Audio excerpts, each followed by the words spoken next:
What's good? Welcome back to a brand new CHISME report. Well, today's not really a brand new CHISME report, or it's not a CHISME report because we're not going to be talking about gossip today. If you're new to the channel, I do talk about mostly gossip of what's going on with these influencers, but today's a little different because we are going to be talking about the story of Gabby Petito. In today's video, I'm going to tell you the full story of what happened and the breaking news of what just happened today. So let's just get right into it. Gabby Petito, a 22-year-old woman, and her fiance Buren Laundrie were actually into these whole traveling vlogs and whatnot, which Gabby was a nutritionist at first, but then she quit her job to become a full-time blogger, and she and her fiance wanted to travel the United States, and that's what they did. They started a YouTube channel to document every single thing they did. Traveled the country with a little white Ford van, as many of you guys know, have seen it at this time, and we all know what happened after they went traveling. Gabby actually went missing, but the whole story is really weird, really different. She was last seen checking out of a hotel with Buren on August 24th. She last spoke to her family on the phone the next day, which is the 25th. Her mother claims that they last spoke to each other between August 23rd and the 24th, and this was via FaceTime. Now that I think about it, that was the last time they saw each other face to face through FaceTime. And let me tell you, the mother must have not known that was going to be her last time seeing her daughter. Gabby's mom actually said that she received a text from Gabby on the 27th or the 30th, somewhere around there, but she felt like something was off. Like that text wasn't from Gabby, and we all know how people text nowadays, and we all know how your person or your a loved one texts you or writes to you, and when something's off, you're automatically gonna know. And this was the case with Gabby's mom. She didn't believe that was Gabby actually texting her. In this situation, I believe the mom 100%. I believe she should go with her intuition and say, you know what, this is not Gabby texting me, this is awfully suspicious. Gabby and Buren were actually together for 2 years, living in Florida, and it says they allegedly were engaged, but the mom said that they broke it off just because of their arguments and stuff like that, which we later found out that they did have a lot of arguments or whatnot. Things got really tense when Buren actually came back from their traveling trip without Gabby. It must have been one of the hardest situations Gabby's family had to go through, because you see Buren, Gabby's boyfriend, come back home from this traveling trip and you don't see Gabby with him. Like, as a parent, you say, okay, Buren, where's Gabby? Like, where is she? Are you trying to hide her? Are you guys pranking me? Like, what's going on? Like, why isn't she here with you? Gabby's family did not know anything about Gabby, and this is when they started posting missing person poster. They actually made a GoFundMe to help find Gabby. At this point, the only responsible for Gabby is gonna be Buren Laundrie, because Buren actually didn't return with Gabby, and Buren, as a boyfriend, as a ex-fiance, you're obviously gonna be there for your partner. From some reports, you do see that this couple was like not all 100% good. They had their arguments more than usual, and on August 12th there was an incident called to the police that the couple got physical with each other, and the Utah police does claim that Gabby actually shrugged Buren, and they just described this situation as a mental health crisis. A video from the police cam actually came out, and guys, let me tell you, this situation, this video, you can see Gabby having a mental breakdown with the police. Yeah, I don't know, it just, some days I have really bad OCD, and okay. I was just cleaning and straightening up the back of the van before, and I was apologizing to him and saying, I'm sorry that I'm so mean, because sometimes I have OCD and sometimes I just get really frustrated. Not like mean towards him, I guess my vibe is like, I hear him to be like in a bad mood, and I was just saying, I'm sorry if I'm in a bad mood. I've just been really stressed. I had so much work I was doing on my computer this morning. What do you do for a living? Well, I used to work at an organic juice bar, but I just quit my job. Okay. I was a nutritionist. That's my That's job. cool. And I just quit my job to travel across the country, and I'm trying to start a blog.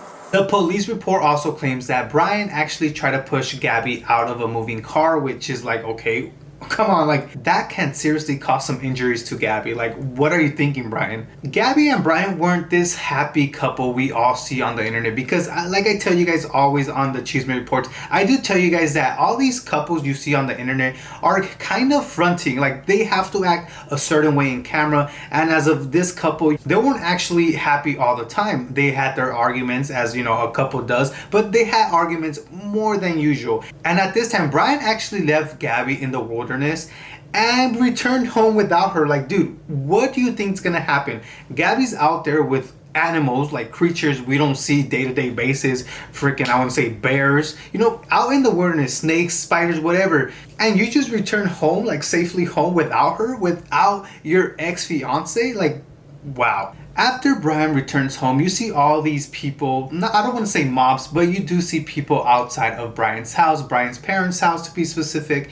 And, you know, people just want answers. People want to know what happened to Gabby, but Brian is inside, doesn't come out. Then out of nowhere, Brian goes missing, which, you know, missing? When Gabby's missing, when their ex-partner is missing, wow. We all know he didn't go missing. He actually ran off. And some people do claim that they actually saw him in a street over in back of his house, and supposedly he might have escaped from his back door and ran off. And people actually had a picture, allegedly it was a picture of him or someone that looked similar to him walking down the street. Then when Brian allegedly goes missing, the FBI and the police department actually conduct a search at the Carlton Reserve. Let me tell you, I searched up Carlton Reserve, and this thing is huge. It's a big reserve. It's like a big, I don't even want to say, I don't even know if it's a forest, a park. It's just a really big, a lot of acres of land to cover with these police and FBI. And of course, the FBI and the police are going to be using search dogs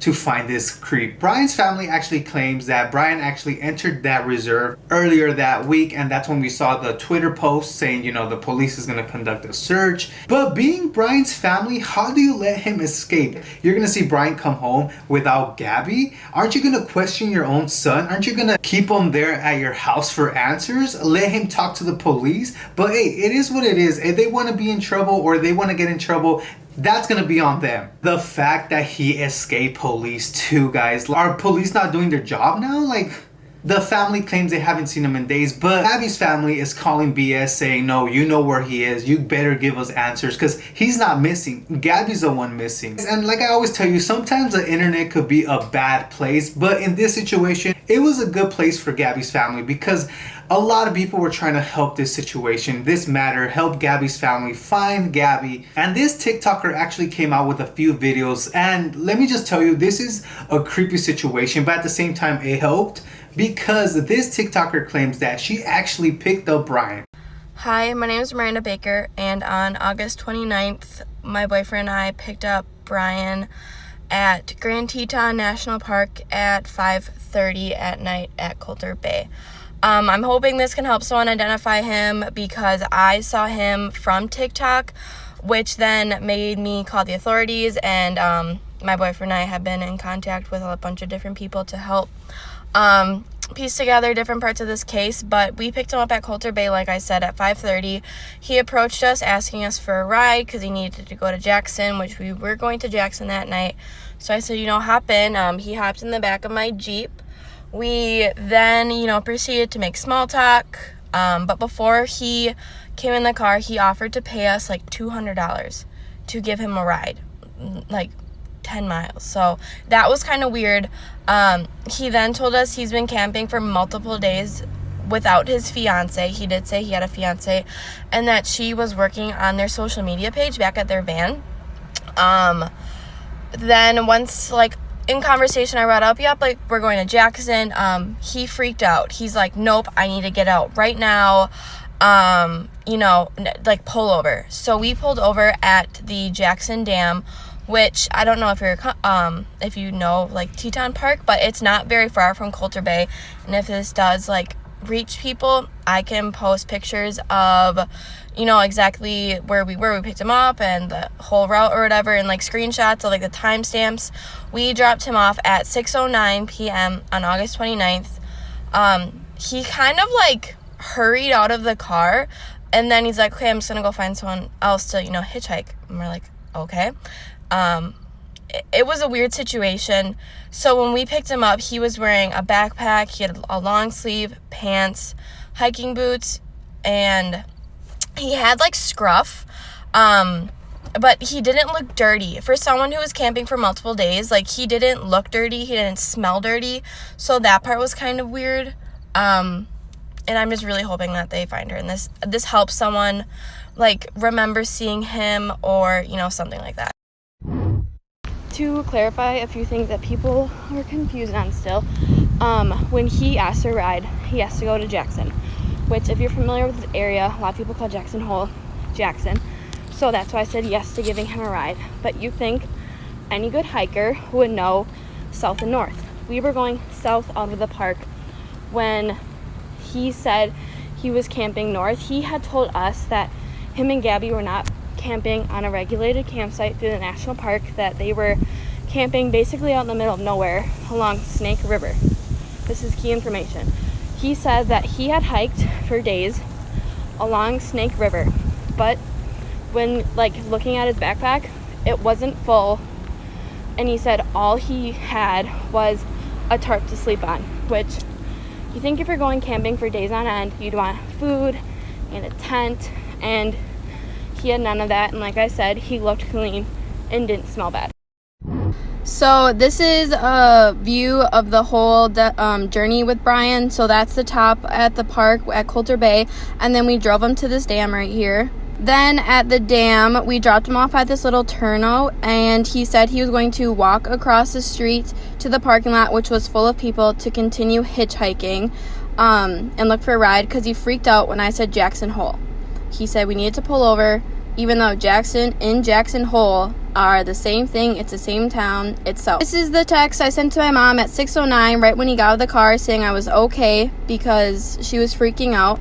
This is at the park, or at the pickup location, and we were taking a shower. We then walked across, and our car was parked on the left side of the picture, and he talked to us, like, right in the middle. And he was talking to my boyfriend the entire time, but, like, I was the one actually talking, and he was, like, not frantic, and he was very nice, very polite to us. Okay, first, this is a scary situation. Like, me, myself, I don't pick up hitchhikers because, you know, I've seen a lot of movies, a lot of documentaries. But Brian Laundrie was offering $200 just to go 10 miles. Like, guys, this just sounds really, really, really suspicious, because you're trying to avoid, you're trying to escape the situation, which, okay, you're hitchhiking, but at the same time, where's Gabby? How do you hitchhike and not be with your partner? Like, I understand if you're in the middle of the road, your car breaks down, you and Gabby are gonna hitchhike for a ride or something like that to get help, to find help. But at the point where you're hitchhiking alone to escape a certain situation. But like I said, I'm glad everyone's helping on the disappearance of Gabby Petito. Also, Gabby's dad actually went on the news and said, you know, he had a really bad feeling about the situation. Like, his gut is telling him something bad happened, but at the same time, he's mad at Brian because Brian is not up, like, he's not taking the lead to help find Gabby. He's just sitting at home relaxing, or not even sitting at home. He's like escaped from the situation, escaped from his problem. Imagine being a dad and being in this situation. Like, I don't even know how, like, I don't want to imagine myself in this situation because it's just heartbreaking. Then a lot of conspiracy theories started going out. People were saying they actually saw Gabby at a diner, which I saw the picture. Honestly, doesn't look like Gabby at all. I don't know, like, some people say they saw her at the Flores. Thing with me, guys, how do you do something like this to someone you love? Like, literally the devil's everywhere. And I don't know, I just pray that the family, Gabby's family, finds closure in this situation.